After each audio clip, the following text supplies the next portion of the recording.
पहले तीन में भी हों, जस्टिस मंसूर अली शाह साहब हैं, जस्टिस मुनीब अख्तर साहब हैं, जस्टिस याहिया अफरीदी साहब हैं, और मैं तो समझता हूँ कि जस्टिस मंसूर अली शाह साहब को ही लगना चाहिए। बिल्कुल कोई उनमें खुदा न खास्ता कमी भी नहीं है, कोई उनमें कमी नहीं है। वो पढ़े लिखे होने के हवाले से, कॉम्पिटेंस के हवाले से, बाकी कोई इंटेग्रिटी के हवाले से I don't feel any deficiency. तो इसको लीव ग्रांट स्टेज पे प्रिलिमिनरी हियरिंग नहीं मिली। मैं ये अर्ज़ करता हूँ, मेरे लिए जस्टिस कादी साहब को लगा दें, मेरी तरफ से जनाब जस्टिस मंसूर अली शाह साहब को लगा दें, मेरी तरफ से जस्टिस अमीनुद्दीन को लगा दें, मेरी तरफ से जस्टिस याहिया अफरीदी साहब को लगा दें। मैं ये समझता हूँ कि मेरे लिए कोई ये भाई फैसले करने हैं ना, केसों के फैसले करने हैं, अशराफिया के फैसले करने वाले और हों, हमारे जो आम लिटिगेंट पब्लिक वाले हैं उनके फैसले और हों। आपने तो कह दिया कि ठीक है मंसूर अली शाह साहब को लगा दें, क्या कोई और भी ये बात कर रहे हैं? नहीं, मैं ये कहता हूँ कि वो भी आ जाएं तो वो अच्छे जज हैं, ऐसी कौन सी बात है।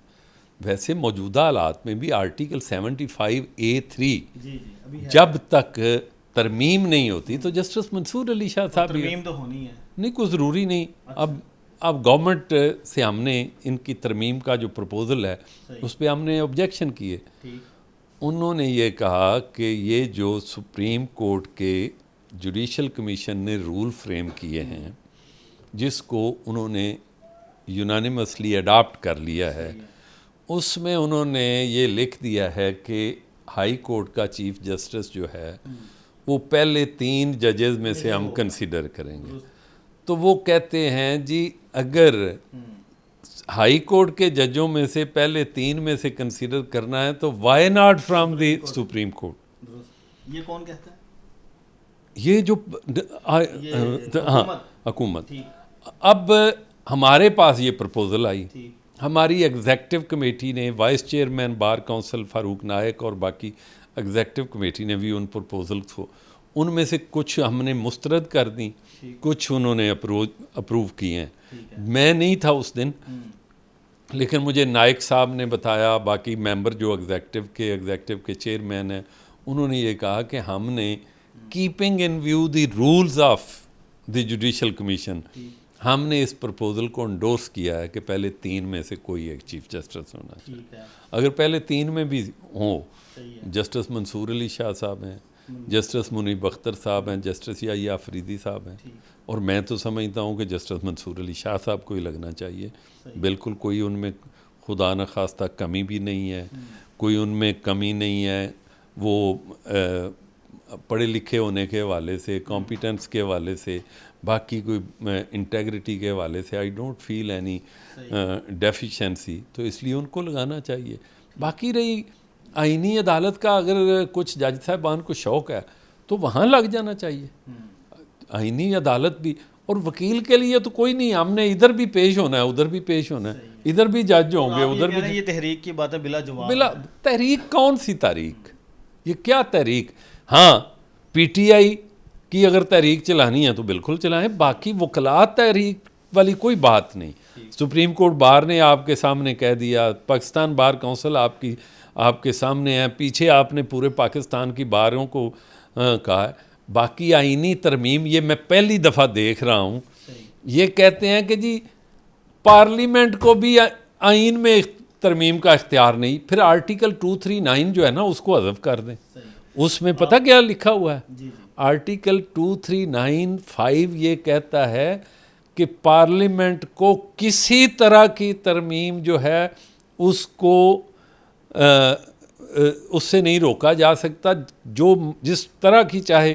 आर्टिकल 2 और आर्टिकल 239(6) क्या कहता है कि पार्लियामेंट कोई आईनी तरमीम करे तो उसे किसी अदालत में भी नहीं चैलेंज किया जा सकता। पता नहीं ये लोग जो हैं गुमराह क्यों कर रहे हैं भाई। आप जब हम बतौरे कानून के तालब इल्म की बात करते हैं तो हमें आइन के साथ जाना चाहिए, कानून के साथ सर, ये अभी ये जो बात कही कि जो कमेटी है पाकिस्तान बार कौंसिल की फ़रूक एच नाइक साहब वाली, उसमें आपने कहा कि एक बात की तो अप्रूव हमने कर दिया कि वो टॉप 3 में से ही किसी एक को चीफ जस्टिस लगाया जाए, और कौन सी, और ये मुतफिका तौर पर हुई है कमेटी में?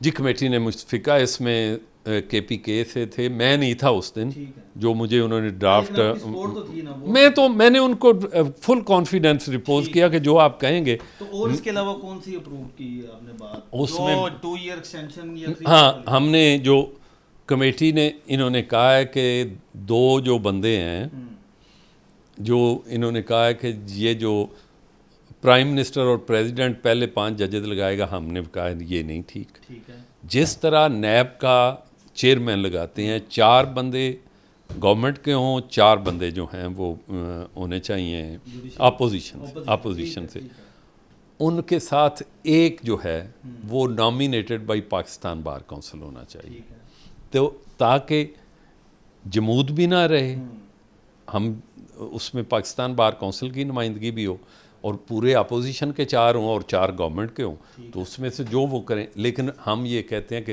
प्राइम मिनिस्टर और प्रेसिडेंट को अगर सोल इख्तियार देंगे तो उस पर उंगलियां उठेंगी कि ये सिर्फ़ और सिर्फ अपना इन्होंने फेवरेटिज्म किया है। और जो मुद्दत बढ़ाने की बात हो रही थी 3 साल की या 2 साल की, वो उस पे हमारी रिकमेंडेशन है कि वो 68 होनी चाहिए। ठीक है। बल्कि मेरी प्रपोज हाई कोर्ट या सिर्फ नहीं, ये फेडरल मैंने तो ये कहा था कि इसको 70 कर दें, ठीक है, जो भी है। मैंने उन्होंने कहा नहीं, उसमें पहले डाइवर्जेंट ओपिनियन थी, अल्टीमेटली फिर यूनानिमसली उन्होंने 68 का कि पहले ही हुकूमत ने ये कहा और आपकी कमेटी ने नहीं, हमारी कमेटी ने सारी चीज़ों को कंसिडर करते हुए कहा कि बात यह है कि पहले ही जज जो है ना, उन पे बहुत सारी उंगलियां उठती हैं, सारा होता है, तो इसलिए कुछ कम पहले इनिशियल स्टेज पे इस अपना इसको चलाने के लिए अच्छे कॉम्पिटेंट जजेस हैं। सही है। और जो लाहौर हाई कोर्ट के जज की तकर्री के लिए 45 से कम करके 40 ईयर की बात, ये भी कोई ऐसी बात है? जी, ये उनके मुसवदे में ज़रूर है, लेकिन हमने 45 ही कहा है। हमने जो प्रपोजल दिया है वो 45 किया। और इसके अलावा कौन सी प्रपोजल जो बाकी तकरीबन यही मेन चीज़ें थी। बाकी आर्टिकल 63A का है, उसमें ये लिखा है उन्होंने कि जी वो वोट गिना जाएगा।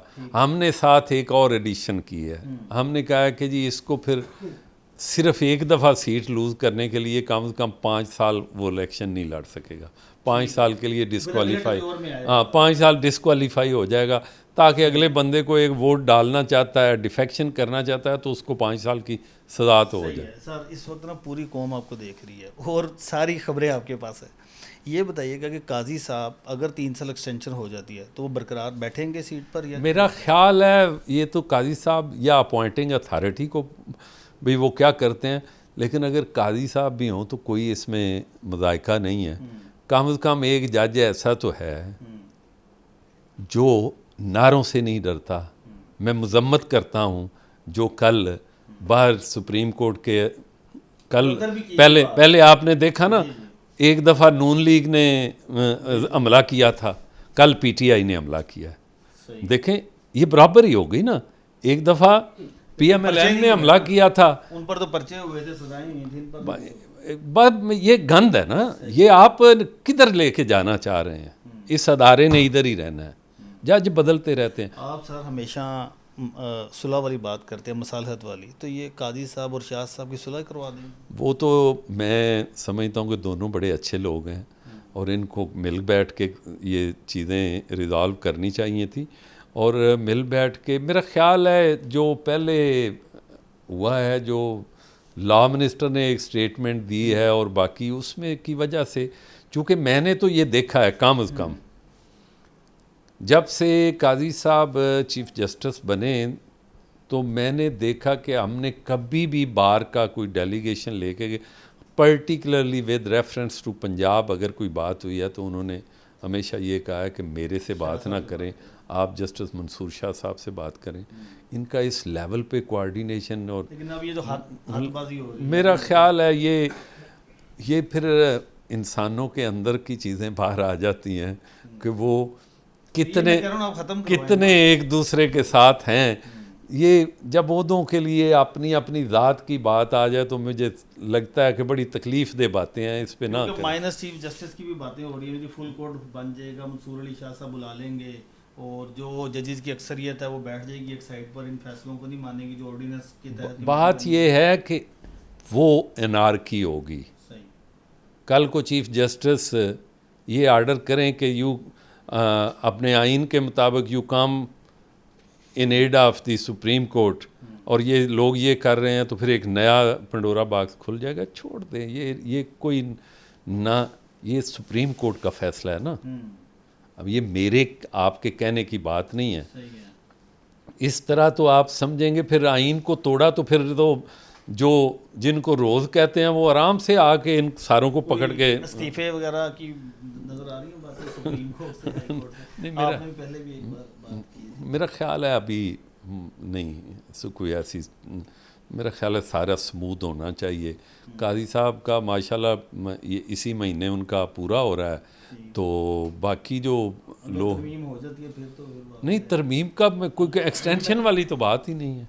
तरमीम में कोई एक्सटेंशन वाली जो बात आपने मुद्दत बढ़ाने की बात की है, 3 साल की ती, मुद्दत आपने नहीं, 3 साल की मुद्दत सुप्रीम कोर्ट के जजेस की नहीं, जी। कॉन्स्टिट्यूशनल कोर्ट में अपॉइंटमेंट और रिटायरमेंट की जजेस उनकी ऐसी इनकी रहेगी। ये 65 ही रहेगी। अच्छा, जो कॉन्स्टिट्यूशनल कोर्ट बनेगी उनकी 68 होगी। उनकी प्रपोजल दी है हमने हाँ, सही कि 68 हो जानी चाहिए। ठीक है। सुप्रीम कोर्ट के जज की 65 ही है। अच्छा। इसलिए काजी जो साहब कि की अगर काजी साहब बनते हैं आईनी कोर्ट के चीफ, तो फिर उनको 3 साल मिलेंगे। अगर वो बनते भरते हैं, मेरा मुझे अभी तक तो आई कांट से एनीथिंग, अगर वो बनते हैं तो फिर उनको मिल सकते हैं, लेकिन अदरवाइज सुप्रीम कोर्ट की 65 ही है। ओके, उनका नहीं छेड़ना। कोई एक्सटेंशन नहीं है। जो प्रपोजल है गवर्नमेंट की वो भी यही है, और हम भी यही समझते हैं। और इस कमेटी में कौन कौन है आपकी कमेटी में? जो पाकिस्तान नाइक साहब। फारूक एच नाइक हैं, रियाजत अली साहड़ साहब हैं हमारे chairman executive committee, Syed Kalbe Hasan है, उसमें अपना खुशदिल खां साहब थे वहाँ से, और ताहिर नसरुल्लाह बड़ाई साहब हैं, इसी तरह सैयद कल्बे हसन साहब हैं, हसन रज़ा पाशा साहब हैं। ये सारे दोस्त जो हैं इन्होंने मिल के ये सारी बातें थ्रैश आउट करके तो ये सारी इन्होंने डिसाइड किया। आखिरी बस बात ये है कि ठीक है, उनका एक ताल्लुक था शाह साहब का, अगर ये क्राइसिस आता है, अगर वो नहीं मानते इन चीज़ों को और एक अक्सरियत सुप्रीम कोर्ट की मीटिंग कर लेते हैं, फिर क्या सिचुएशन? मीटिंग का सुप्रीम कोर्ट में कोई प्रोविजन ना आइन की है ना अदरवाइज है। बेंच वही होगा जो chief justice of Pakistan along with the committee बनाएंगी। अब मैं यहाँ बैठे हुए पाकिस्तान बार काउंसिल का मेंबर होते हुए पाकिस्तान बार काउंसिल के वाइस चेयरमैन के इख्तियार या जो कमेटी के इख्तियार हैं उसको इस्तेमाल करके कह दूं कि मैं ऐसे कर रहा हूं, नहीं, this is not permissible under law. और मैं ये समझता हूं कि जस्टिस मंसूर अली शाह साहब को as I know he is a very capable जज, और मैं समझता हूं कि जस्टिस मंसूर अली शाह बिल्कुल कभी ऐसा काम नहीं करेंगे कि जो अदलिया के अदारे के लिए नुकसानदेह हो, उनके वक़ार के मुनाफी हो। बाकी रही बातें, ये छोटा मोटा इख्तलाफ इंसानी जबिल्लत में है ना, ये ह्यूमन इंस्टिंक्ट है, वो छोटी मोटी बातों पे एक दूसरे से इख्तलाफ करते रहते हैं। हमें देखना है। मैं एक और बात आपको बताऊं, बड़ी ख़ास बात। कहते थे जी इफ्तिखार चौधरी साहब, उन्होंने 5 साल चीफ जज रहना है, 8 साल चीफ जज रहना है। आपने देखा कि उन्होंने रह गए ना, चले गए। अब क्या इफ्तिखार चौधरी साहब को कौन पूछता है? हम किसी अदारे में आएँ फिर चले जाएं, ये सारी बातें। काजी साहब ने कोई अल्लाह ताला रहम करे कुछ 200 साल लिखा के आए हुए हैं। हर जो इंसान है उसकी एक सुप्रीम कोर्ट में शरारत कौन कर रहा है? तभी हाँ जी, शरारत मैं समझता हूँ कि जो लोग अदलिया को अपने ज़ाती मुफाद के लिए इस्तेमाल करने की कोशिश करते हैं, शरारती वही लोग होते हैं। जैसे आपने माजी करीब में देखा, जैसे ये आर्टिकल 63A की जब इंटरप्रिटेशन आई थी, तो मैं आपको ये बता देना चाहता हूँ कि मैटर जो था वो pending sub judice before a division bench of justice Shahid Karim था। सही है।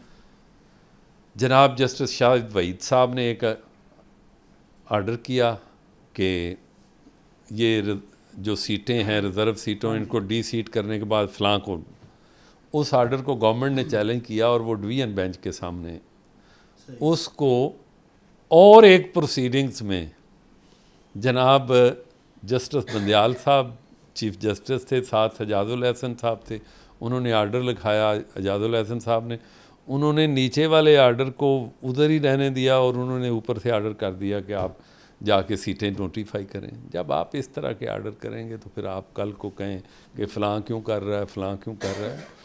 आज पहली दफ़ा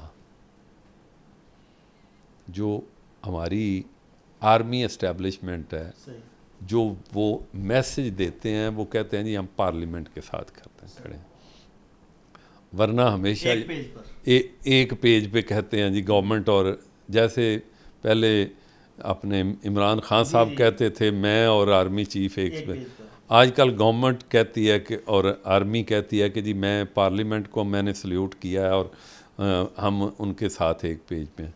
ये पहली दफ़ा है। पहले आर्मी एस्टेब्लिशमेंट और अदलिया दोनों मिल के हुकूमतें फ़र्क करते थे।